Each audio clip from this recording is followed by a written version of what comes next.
sa the presence ng abogado ni Tatay Digong, abogado ni VP Inday, si Attorney Israelito Torion. Personal kong kaibigan at magiging membro ng Solid Duterte Supporters Group at Inday Sara. Please raise your right hand and follow me. Pakisundan ako. Ito ay ating oath of office. I please state your name from, please state your address, solemnly state your position in the organizations of the Inday Sara 2028 movement nationwide.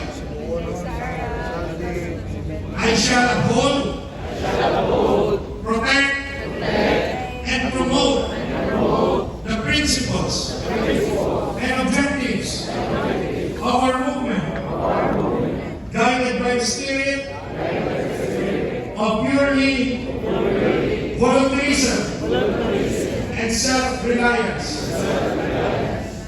I commit to serve with integrity, humility, and compassion, leading by example, for the betterment of my community,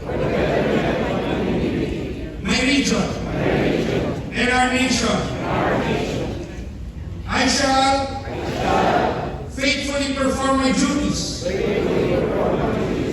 with dedication, accountability, and unwavering commitment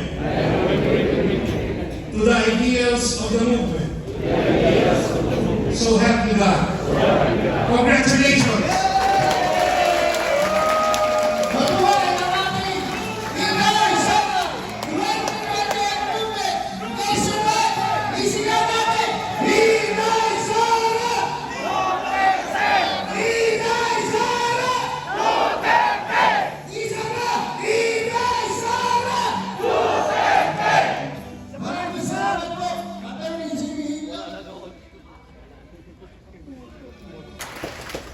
Maayong hapon liwat, madamogid na salamat sa inyong tanan.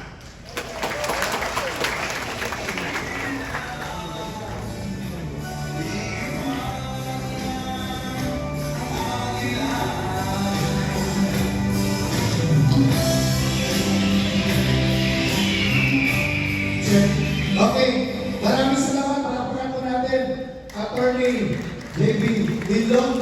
Ngayon naman po, itatanong tayo. Maayong papapil na sa inyong lamesa.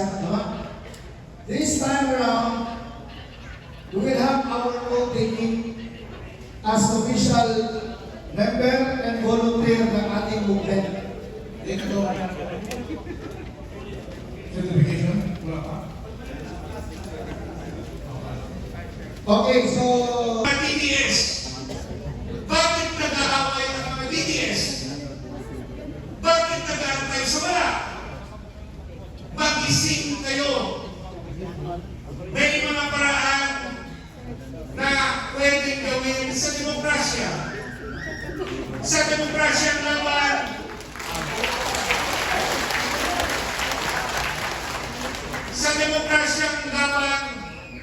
dapat magising tayo at mag-organisa, mag-prepara, mag-isuyo sa ating mga kakilala, maging solido at Mindanao at humingi tayo ng tulong sa taga Luzon at Visayas. Ulitin natin ang ginawa nating lahat noong 2014 hanggang 2016. Mindanao, gisingin niyo ang buong Pilipinas.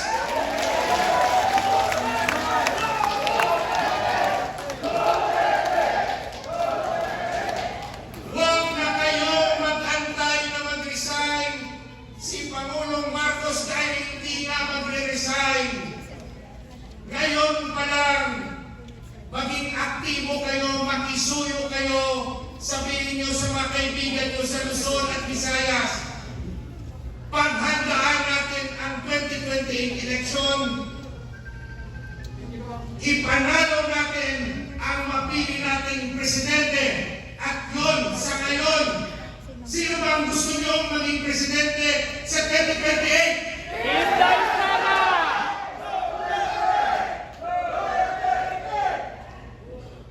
Pag yan ang inyong paninindigan, dapat buo ang loob nyo. Huwag kayong umasa kay Kamar na kada meeting, may budget ba dyan? Di ba maya tatawagan ako ni Mar? Mamaya tatawagan niya si Dr. Bata. Lahat tayo magtulungan. Magtulungan lahat. Yun na ang paraan. Di ba yan yung ginawa natin noong 2014 hanggang 2016? Tayo ang nagbunot ng ating wallet.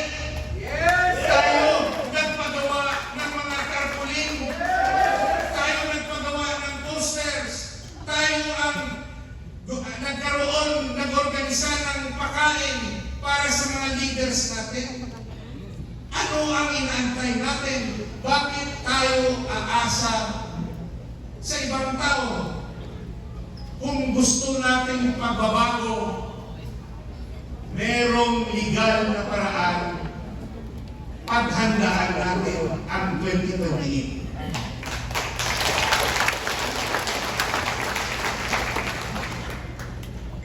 Pangarap ng katulad natin na magkaroon tayo ng isang presidente na bibigyan ng direksyon ang ating bansa.